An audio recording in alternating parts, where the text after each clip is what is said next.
الله الرحمن الرحيم الحمد لله نحمده ونستعينه ونستغفره ونؤمن به ونتوكل عليه ونعوذ بالله من شرور أنفسنا ومن سيئات أعمالنا من يهد الله فلا مضل له ومن يضلله فلا هادي له ونشهد أن سيدنا ونبينا ومولانا محمدا عبده ورسوله وصلى الله تبارك وتعالى عليه وعلى آله وصحبه وبارك وسلم تسليما كثيرا أما بعد فأعوذ بالله من الشيطان الرجيم بسم الله الرحمن الرحيم. In last week's lesson we were looking at the significance and the importance of Salah and Namaz, and we were also looking at the historical aspect and the historical point of view of Namaz, in particular how Namaz and Salah became obligatory upon this Ummah. And I went on to then relate the story or the incident of Mi'raj, where Rasulullah ﷺ firstly went or traveled from Mecca to Baytul Maqdis, and from Baytul Maqdis all the way up to the seven heavens, where Allah subhanahu wa ta'ala gave the gift of Salah to this particular Ummah. And I also described that firstly or initially 50 prayers became compulsory for this Ummah, but due to the intercession of Sayyidina Musa alayhi salam, 50 prayers were reduced to 5 prayers. And 5 prayers are something which is compulsory for this Ummah to fulfill and for this Ummah to do. I also in last week's lesson mentioned the importance of studying the fiqh of Salah. And I said that there are many spiritual benefits of performing Salah. When we are performing Salah and Namaz, it should bring about tawazu and humbleness and humility in our heart. When we are praying Salah and Namaz, it gains nearness to Allah subhanahu wa ta'ala. When we are praying Salah and Namaz, it stops us and it should prevent us from immorality and immodesty. And I said that all these 3 things can be achieved if, number 1, when we are praying our Salah and Namaz, our concentration and our aura and our tawajjuh is to Allah subhanahu wa ta'ala. And secondly, these 3 things can be achieved when we pray our Salah according to the Sunnah of Rasulullah sallallahu alaihi wasallam. Because there are 2 things which are required for us to gain these things. The first thing is to have the aura in our heart, is to have the concentration, is to have the presence of mind that we are praying in front of Allah subhanahu wa ta'ala, not to think about worldly things, not to think about football, not to think about other things in our Salah. And the second point, which is imperative and it is necessary, is that we pray according to the Sunnah of Rasulullah sallallahu alaihi wasallam. And the fiqh of Salah, which we are going to start from now all the way until the next 10-20 pages or so, tells us the importance of Salah, tells us how to read our Salah, how to read our Salah and Namaz according to the Sunnah, according to how Rasulullah sallallahu alaihi wasallam prescribed and how Rasulullah sallallahu alaihi wasallam taught the companions and taught the Sahabas over 1400 years ago. Now the first section which we are going to start with regards to Salah is the section which got to do with times of Salah and times of Namaz. Now when do each Namaz and when does each Salah start, and what is the respective time for each prayer? Now in the Holy Quran, Allah subhanahu wa ta'ala has said, Inna salata kanat ala al-mu'minina kitaban mawquta, which means that indeed Salah and Namaz has been prescribed for the believers mawquta in its prescribed time or in its appropriate time. So from this particular verse we can derive and we can understand that Salah and Namaz is something where the time has already been given by Allah subhanahu wa ta'ala. We then look into the hadith literature to find exactly from what time till what time are the respective prayers. And we come across the hadith which can be found in Sunan al-Tirmidhi and also of Sunan Abu Dawud. And this hadith is known as the Ibamat al-Jibra'il, i.e. that hadith where Sayyidina Jibreel alayhi salam led Rasulullah sallallahu alaihi wasallam over 2 days in salah and in prayer. What happened was that in the first day, Sayyidina Jibreel alayhi salam came and he prayed the salah, like each salah, at its beginning time, and then on the next day, Sayyidina Jibreel alayhi salam came and he prayed each salah with Rasulullah sallallahu alaihi wasallam behind following at its ending time. And then at the end of the second day, Sayyidina Jibreel alayhi salam says to Rasulullah sallallahu alaihi wasallam that the time in between is the time for your ummah to pray the salah in. So that is the hadith which indicates to the formulation of the timings of each and every salah. Now we're going to look at each prayer and each salah in a bit more detail. And Imam Quduri rahmatullah alayhi, he firstly begins by saying, أول وقت الفجر إذا طلع الفجر الثاني وهو البياض المعترض في الأفق وآخر وقتها ما لم تطلع الشمس. Which basically means that the beginning of the Fajr prayer is from the Fajr Thani, which in our everyday language we call it Subh Sadiq. So Fajr prayer starts from Subh Sadiq and finishes Ma lam tatla isham, all the way up to sunrise. So the beginning of Fajr is from Subh Sadiq time all the way up to sunrise. So it doesn't really make a big of a problem in this day and age because we've got the timetables, and the timetable tells us that Fajr starts at this time and Fajr finishes at this particular time. But in the olden days, or if you've gone somewhere where you don't have a time or you don't have watch with you, then the way you can determine the Fajr Salah is that the Fajr Salah or the Fajr time starts from Subh Sadiq. And what is Subh Sadiq? Subh Sadiq is where there is a whiteness on the horizon. It's one of those lateral whiteness which is on the horizon. I'm going to explain a bit more detail in a few seconds. And the Fajr time starts from there all the way up to all the way up to the end of sunrise, i.e. all the way up to sunrise. That's when the Fajr time is. Now let's look at this word Subh Sadiq.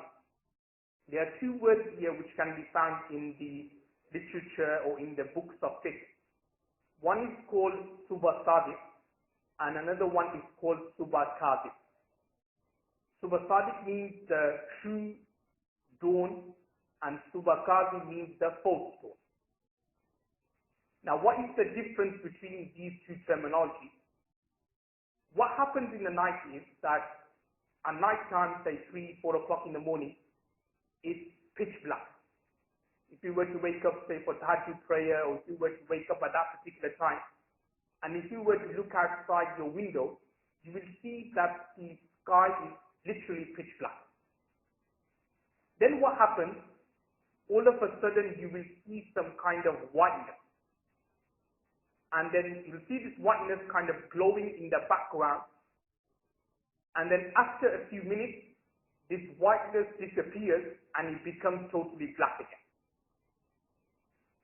Now that first whiteness which you see, that is called Subh Kadhib, that is called the false dawn. And from that time, the Fajr prayer does not stop. But instead what will happen 10-15 minutes later, you will again see some whiteness on the horizon. But unlike the Subh Kadhib where that whiteness disappears, this whiteness which you see 10-15 minutes later will slowly grow. Will slowly kind of evaporate, will slowly kind of spread, will slowly glow on the horizon all the way up to sunrise. So it is at that second time of the whiteness when it appears, which in Arabic is called Subh Sadiq, the true dawn. From that particular time the Fajr prayer starts. And it lasts all the way until the sunrise time, which is approximately 1.5 hours, 1 hour 45 minutes. So that is the period for you to read the Fajr prayer. The next text talks about the Zuhr prayer. And the author says, وَأَوَّلُ وَقْتِ الزُّهْرِ إِذَا زَالَتِ الشَّمْسُ وَآخِرُ وَقْتِهَا عِنْدَ أَبِي حَنِيفَةَ رَحِمَهُ اللَّهُ إِذَا صَارَ ظِلُّ كُلِّ شَيْءٍ مِثْلَيْهِ سِوَى فَيْءِ الزَّوَالِ وقال بيوسف ومحمد رحمه الله إذا صار ظل كل شيء مثله. Now the meaning of this particular text is that according to Imam Abu Hanifa rahmatullah alayh, and also according to other Imams as well, the Zuhr time starts or begins after Zawal. Now this word here, Zawal, I'm just going to explain it in a bit more detail. Zawal basically means when the sun is at its midpoint, or when the sun is at its stationary point, when the sun slightly moves to that side, when the sun is rising, so when it slightly moves from its zenith and from its meridian, that is called Zawal. And it is at that time when the Zuhr prayer starts. Because the time before that, i.e. when the sun is at its stationary point, that is called in Arabic istiwa'u shams, i.e. when the sun is at its stationary point.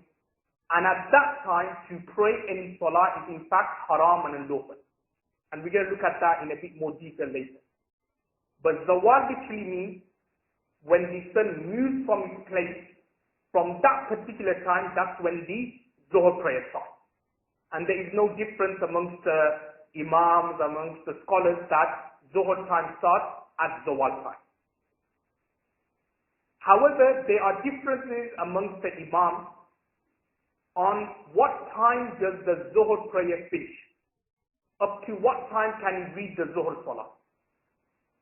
Now, according to Imam Abu Hanifa rahmatullah alayhi, he says, when the shadow of everything becomes twice its length, in addition to the shadow of midday. So when the shadow of everything becomes twice its length, in addition to the shadow of midday.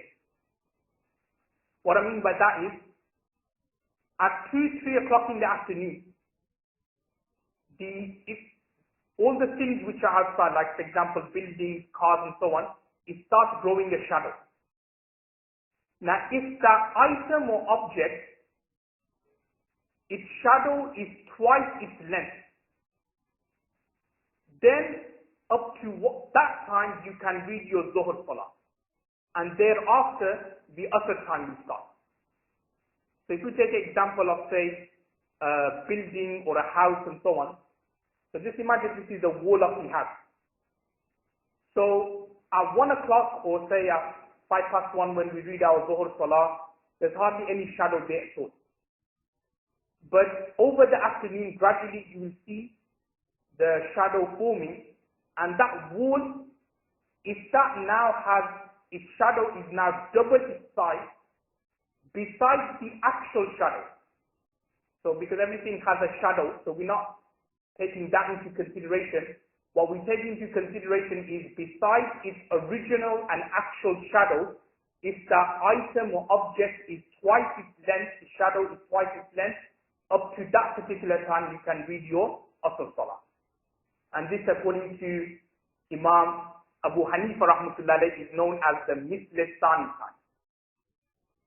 According to Sahibain, according to Imam Abu Hanifa rahmatullah alayhi's students, i.e. Imam Yusuf, Imam Muhammad rahmatullah alayhi, they say that you can read your Zuhr Salah only up to Misl Awwal, i.e. when that object or item has only one shadow besides its original and actual shadow.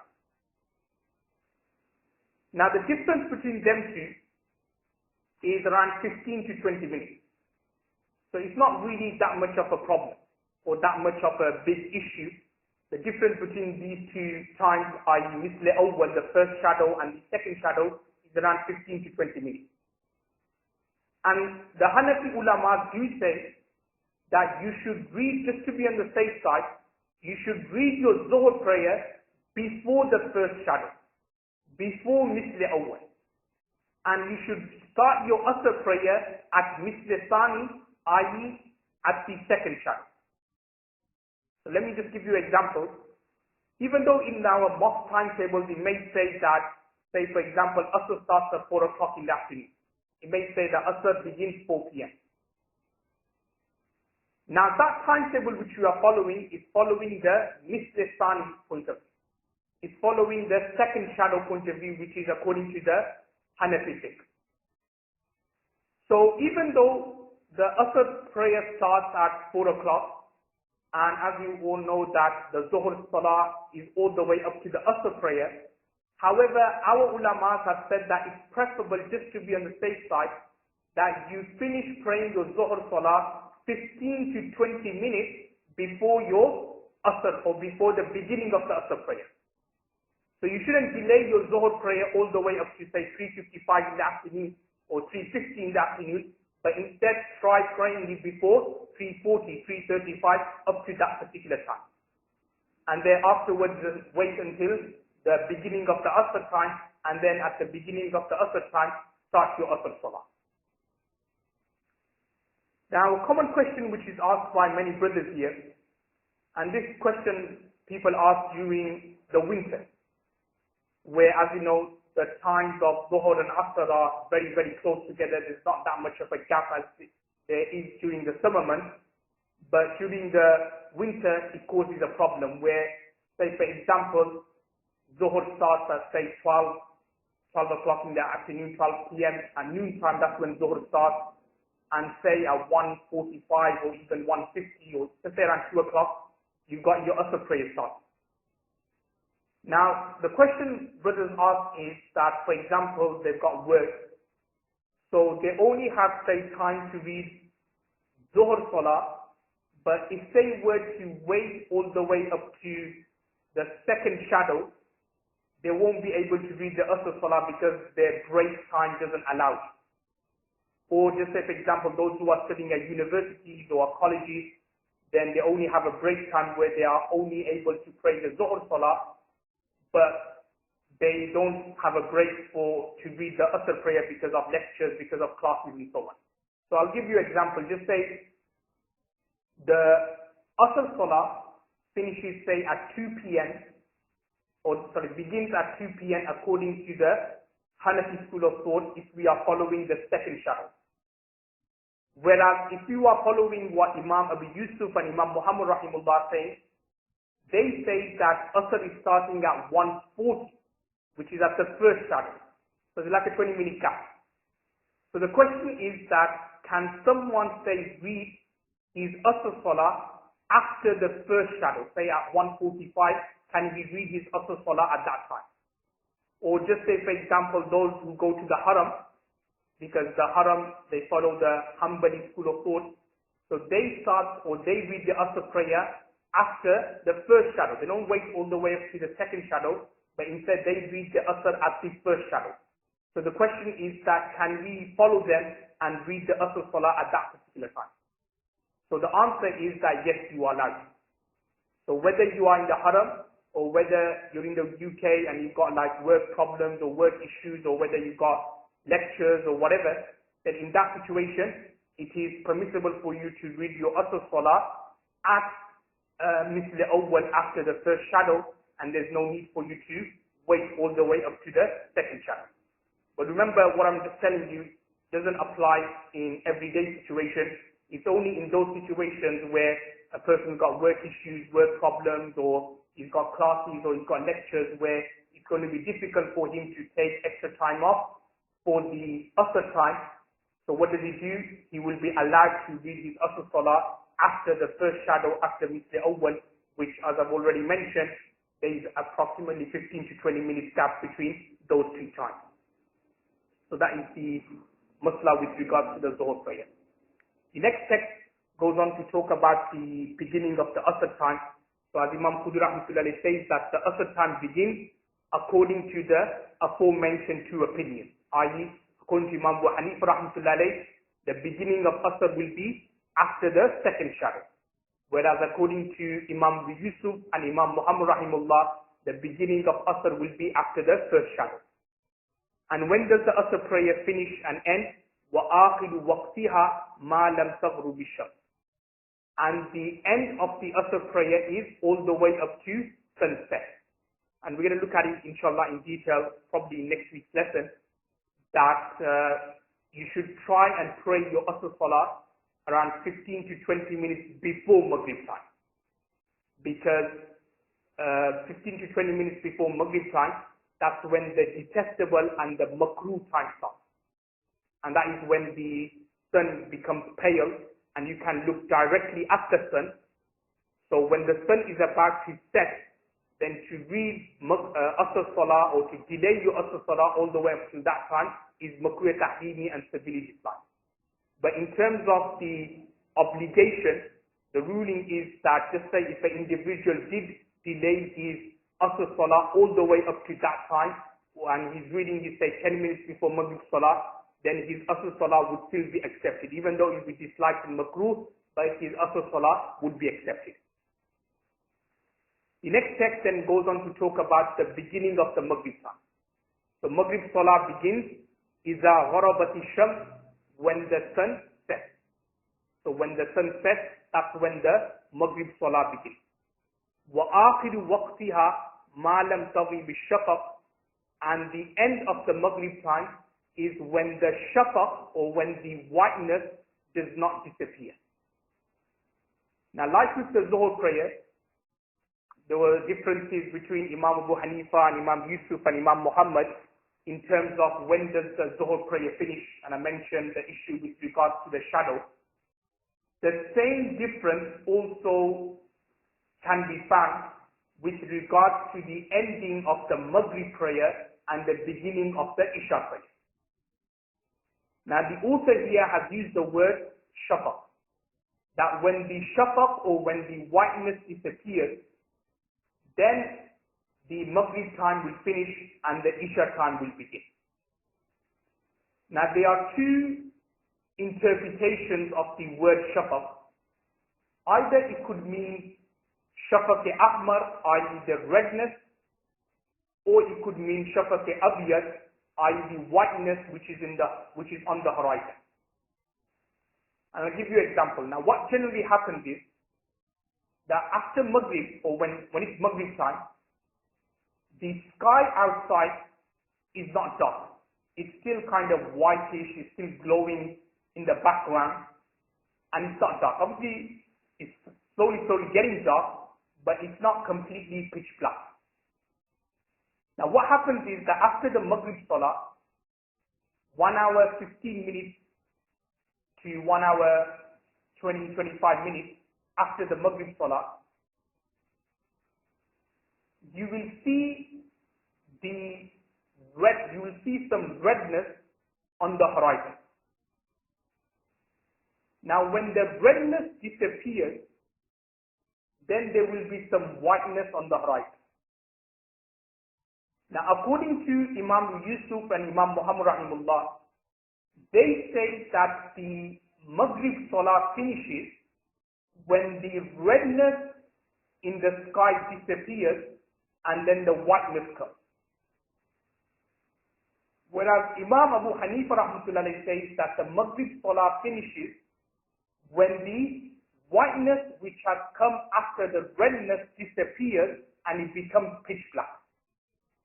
So basically, according to Imam Abu Hanifa rahmatullah, he is saying that Isha time starts when it's pitch black outside, whereas according to his students, Imam Yusuf, Imam Muhammad, they say that no, it starts when the redness disappears and when there is some kind of glow and whitish color outside, that's when the Isha time starts. And the difference between them two is again of 15 to 20 minutes. So take example like today, the beginning of Isha was at 7 o'clock.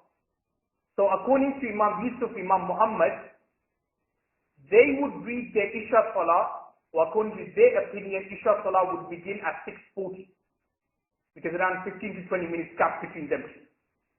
Whereas according to Imam Hanifa rahmatullah, no, we wait until the whiteness disappears and it becomes pitch black, that's when we will read our Isha Salah.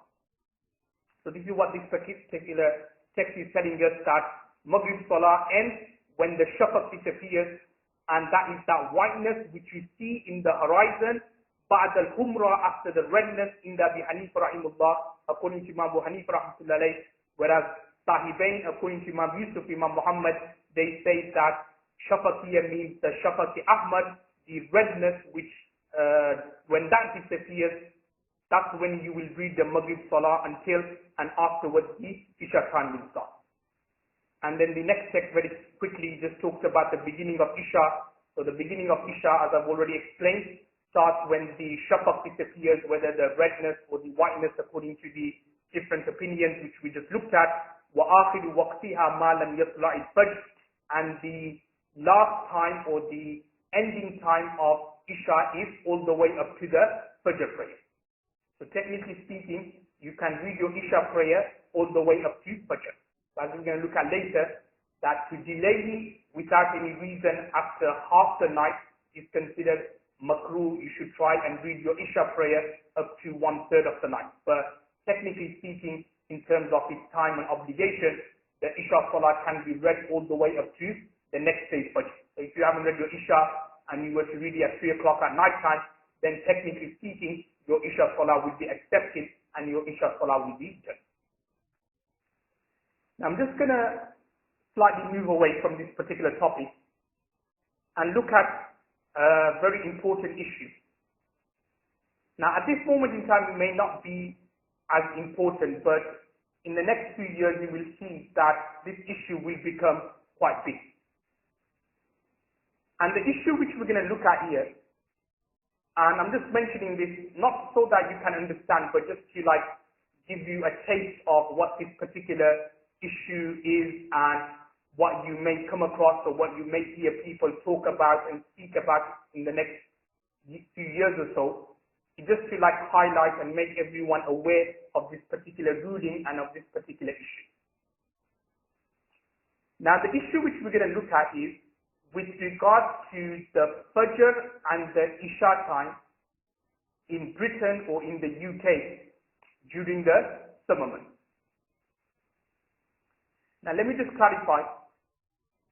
As I've already mentioned that Isha time starts, according to Imam Abu Hanifa rahmatullah alayh, when it's pitch black. So you've got a whiteness, and then when that whiteness disappears and it becomes dark and pitch black, at that particular time, that's when the Isha time starts. And according to Imam Abu Hanifa rahmatullah alayh, the Fajr time starts when after the night where there's pitch black, you get the Subha Sadiq, you get this whiteness and this glowness, and when this whiteness kind of spreads on the horizon, that's when the Fajr time starts. Now, for most of the year in the UK or in England, that's not a problem.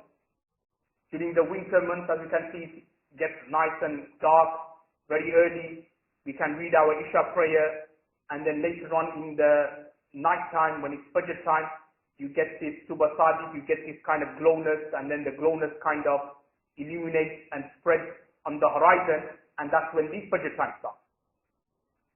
However, there are 2.5 months during the summer where there is no darkness in the UK, i.e. it does not get pitch black. And those 2 months are, or it starts from the 16th of May all the way up to the 29th of July. So during those 2.5 months, literally speaking, there is no darkness. Even though it may look dark, but in fact it is not dark. And I could even guarantee you that if you were to say, look outside your window at 1 o'clock, 2 o'clock in the morning, during the summer months, during June, July, you will actually see that it's not pitch black.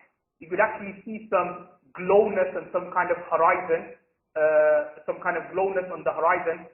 Why? Because UK or England is one of those countries which is 50 degrees above latitude. And those countries which are 50 degrees above latitude, and it's not England, it's also like Scandinavian countries such as Norway, Denmark, Sweden, Iceland, all these countries, they have the same problem. But tell you, in those countries, even more worse, because literally you have 22 hours kind of like daylight. So it's even more difficult how they observe their salah and how they will observe their fasting and their roza. Whereas in England, it's not that much of a problem, but for a couple of months in the year, it is slightly a problem. Now, what will happen during those 2.5 months will be that after Maghrib time, so we read our Maghrib at normal time, say at that time it will be around 9:30 in the evening. So we read our Maghrib Salah. Now after our Maghrib Salah, there will just be some redness on the horizon. And that redness will disappear after an hour or so, and then you will get some whiteness on the horizon. But what will then happen is that whiteness doesn't disappear. During those 2.5 months, it just remains the same. It doesn't disappear. And that whiteness will remain there all the way up to the Fajr time. Now the dilemma and the problem is, what time do we read our Isha? Because according to Imam Hanif rahmatullahi, he says that you will read your Isha when the whiteness disappears. But during those 2.5 months, the whiteness isn't disappearing, it's just there. And when will we read our Fajr? Because the ruling of Fajr is that we wait for Subh Sadiq, we wait for whiteness to come on the horizon and then to illuminate the sky. But there is already whiteness there from before. So when do we start our Fajr and when do we start our Isha? So that is a dilemma facing the Muslims in the UK during those 2.5 months. Now we're going to start off with the Isha prayer. With regards to the Isha prayer, there are two opinions. Either number one, we will act upon an opinion which in Arabic is called Subhul Layl. And what does Subhul Layl mean? It means that we split the night up into 7 parts. And after the first 7, we will then read our Isha Salah. So just say for example, the night time or sunset, say is at 10 p.m. in the evening. And just say sunrise is at 5 a.m. in the morning. So you've got 7 hours there. So our Isha time will start after 1/7 passes, i.e. from 10 o'clock up to 11 o'clock. So after 11 o'clock, that's when we will read our Isha Salah. So after the passing of Subhul Layl, that's when we will read our Isha Salah. So that's one opinion. The second opinion is that we will read it according to the opinion of Imam Abu Yusuf and Imam Muhammad rahmatullahi. And that is that they said that after the redness disappears and you get the whiteness, that's when the Isha time starts. So a Hanafi during those 2.5 months will read his Isha Salah according to the opinion of Imam Yusuf and Imam Muhammad rahimahullah, and that will be that after the Shafaqi Ahmad disappears, after the redness disappears and you get the whiteness afterwards, we will read our Isha Salah at that time, which again, similar to the first opinion, tends to be around 1 hour after the Maghrib Salah. And that's why in some mosques what they do is that during those 2.5 months they don't actually follow their normal calendar, but instead 1 hour after Maghrib they do the Azan for Isha, they read the Isha prayer and then go to sleep. So that is with regards to Isha. Now with regards to the Fajr prayer, now when should we read our Fajr prayer? There are 4 opinions. The first opinion is, in Arabic it's called Aqrabul Ayyam, that we will read our Fajr prayer according to that time on the 15th of May when it was possible for us to have an Islamic night, i.e. when it was possible for us to determine and detect the Fajr time. As I mentioned before, that this problem here or dilemma starts from the 16th of May, because from the 16th of May, that's when the glow on the horizon remains the whole night and we can't see the Subha Sadiq time. So on the 15th of May, when this was not a problem, we will see that what time did Fajr start on that particular day. So just say, for example, for argument's sake, Fajr starts at 3 o'clock in the morning. So what we're now going to do for the next 2.5 months, we will say that Fajr is going to start at 3 a.m. And we will follow that particular timetable for the next couple of months.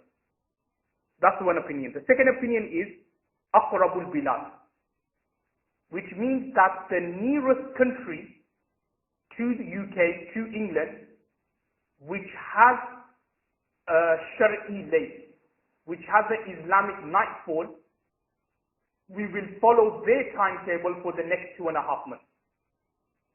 So take example, just say for example southern France, where this is not a problem. So whatever time they are praying their Fajr Salah, we will act upon their timing for the next 2.5 months. The third opinion is what I've already mentioned before, called Sub'ul Layl, i.e. we split the night up into 7 parts. But unlike for the Isha, where after the first 7, we read our Isha Salah, for the Fajr Salah, what we will do is that in the last 7, that's when we will read our Fajr prayer.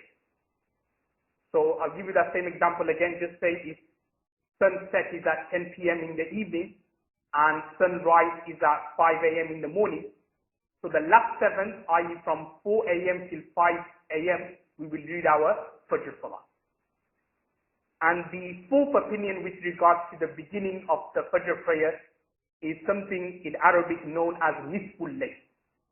And what is meant by Nisful Layl here is that we split the night up into 2 parts, and in the second half, that's when the Fajr time will start. So again, same example, just say from 10 p.m. is sunset, and 5 a.m. in the morning is sunrise. So you've got 7 hours there. So we will split the night up into 2 parts, i.e. 3.5 hours. So from 1:30 in the morning, that's when will the Fajr time will start. And that's why you probably heard in some mosques or in some masajid, during the summer months, they start their Fajr at 1:30. So it's based on this particular opinion here, is that they split the night up into 2 parts, and then from the second part, that's when they will start their Fajr prayer. Now, as you can see that at this moment, it's not going to be a problem. But soon in the next couple of years, when Ramadan comes or starts from July or in June, people will be asking this question that when should we start our Sahri from? Because what I'm telling you here is also applicable for the Sahri. Because whatever time you're reading Fajr, you have to make sure that before you start your Sahri. So the same ruling will apply that, okay, does that mean that I have to start my Sahri from or before 1:30 in the morning? Or can I follow the normal calendar and start my Sahri say at 4 a.m. or at 3 a.m. and so on? So this is an issue which, obviously, as you can see, will probably brew in the next few years or so. People will be asking, oh, when shall we start our Sahri and so on. But the best thing is that in such a situation, to stop any kind of ikhtilaf, to stop any kind of differences, and to stop, making this issue into a big issue, what you do is that whatever your local mosques are doing, then follow that. So if your local mosque or your local imam is saying that, no, you have to do Sahri before 1:30, then you will act accordingly. If your local mosque is following the calendar which has been given by the Hizbul Ulama group, because the calendar which we follow in this mosque and in other mosques around Birmingham, it's the calendar given by the Hizbul Ulama, who are chaired by Maulana Yaqub Miftahi, and it's based on his mushahada and his sighting of the sun and the illumination of the sun. He has determined that during those 2.5 months, Fajr starts at this time or at this time and so on. So whatever you're following, whatever your mosque is following, you should go accordingly to stop any kind of ikhtilaf from brewing. So make sure that when it comes to these kind of issues, always try to look for that issue or that ruling where there will be less problem and less kind of ikhtilaf and less kind of differences for the community. So it shouldn't be like one mosque is doing this or one mosque is doing that. What should happen is that whatever your local mosque and your imam is saying, so imam is saying that follow your local mosque, whatever timetable they have been following, then go accordingly, and that is the best practice to stop this kind of issue from turning into a big and a nasty issue. Just one kind of final masala here before we finish. Again, a lot of people ask with regard to the 2.5 months which I mentioned, is that in some mosques, or to be more particular, the Ahl Hadith mosque, what they do during those 2.5 months is that they combine their Maghrib and Isha Salah. So they will read their Maghrib Salah, and then afterwards they will say, look, technically speaking, there is no Isha, so we might as well just read our Isha during Maghrib time, and then go to sleep. So some brothers ask that, are we allowed to do that? Now the ruling is that when you look at it in principle, what they are doing is correct, because there is no Isha time. So I said in the Hanafi, technically speaking, Isha starts from after the whiteness disappears. When it becomes pitch black, that's when Isha starts. So because it's not going to get pitch black during those 2.5 months, so in principle what they are doing is correct. However, this should not be given, or this fatwa, shall I say, or this ruling should not be given or should not be told or conveyed to other people. Because what may happen is that if a mufti or someone was to give such a fatwa or ruling, then people will take the wrong advantage of this. And what will happen is that Maghrib time, say the latest Maghrib gets is at 9:45. So on Maghrib time, they will read the Maghrib, and then they'll do Isha straight away, and then afterwards they will go home and start watching TV all the way up till 1 o'clock, 2 o'clock at night time. So to stop people taking advantage of this particular ruling, what we will say is that, no, you should read your Maghrib at Maghrib time. And even though there isn't, technically speaking, a beginning of Isha, but even then, 1 hour after, as I mentioned before, 1 hour after the Maghrib Salah, that's when the Isha time will start, and then at that time you will pray your Isha namaz. So just to, because obviously, if we were to combine both of them, I'm going to mention this later as well, reason why the Hanafi scholars say it's disliked or it's impermissible to combine your prayers, because when you are combining your prayers, whether you're reading Zuhur in Asr in Zuhur time or Isha in Maghrib time, is that, you know, the value or the respect of the namaz goes away. People then don't feel that it's an Isha prayer. People don't feel that it's a Zuhur prayer or an Asr prayer. They just think, oh, these are just like extra namaz and pray. That is something which is unique about praying Salah in its own time and not combining it with each other, is so that you can feel and taste the Salah in its own and prescribed time. And that is why this particular section is about, going back to the very first ayat which I recited to you, where Allah subhanahu wa ta'ala says, Inna salata kanat ala al-mu'minina kitabun mawquta, to show the importance that everything is based on time.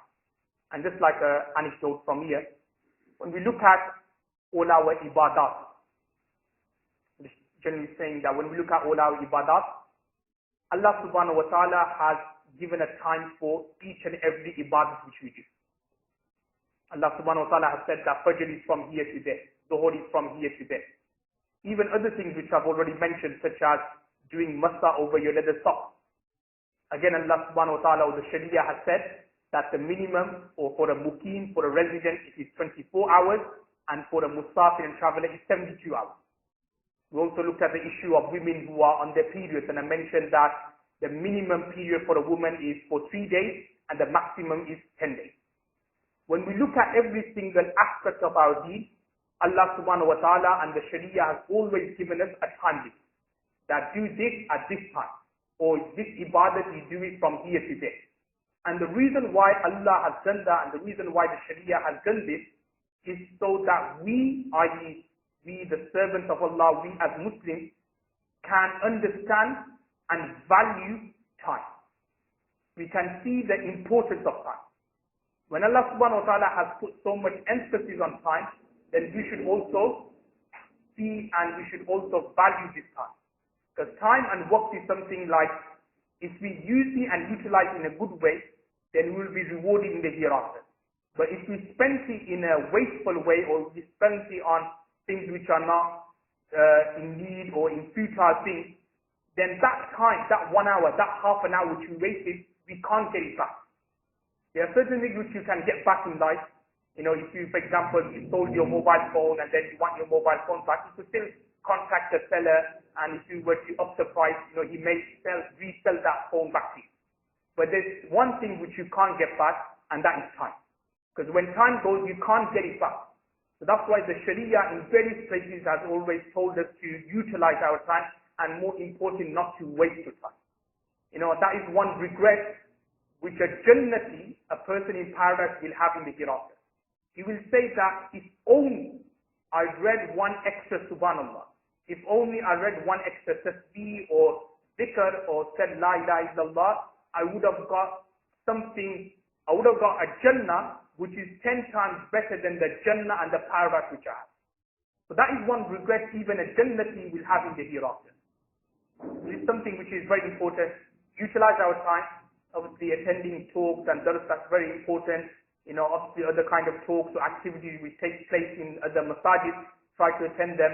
And also very important, even little things such as reading your sunnah prayers, you know, doing your tasbih after every namaz, you know, reading Quran. Everybody should try and get in the habit of at least doing the minimum, one para, one chapter. And those who are not that fluent in their recitation, then at least the minimum half a chapter a day. You know, these are like the minimum you should be doing.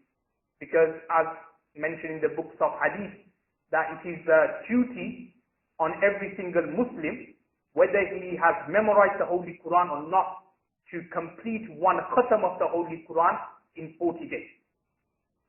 So, and how many of us can actually say that we actually do a khatam every 40 days? So at least get in the habit of try to do one para, one chapter every day, half a chapter every day. Try to get in the habit of doing tasbih, tasbih. Try to get in the habit of reading your sunnah prayer, your nafal prayer, and inshallah, all these things which we are utilizing and trying for good things, then you will see the reward in the hereafter. May Allah subhanahu wa ta'ala give us tawfiq for someone who said, wa akhiru da'wana alhamdulillah. Is there any questions? You get 4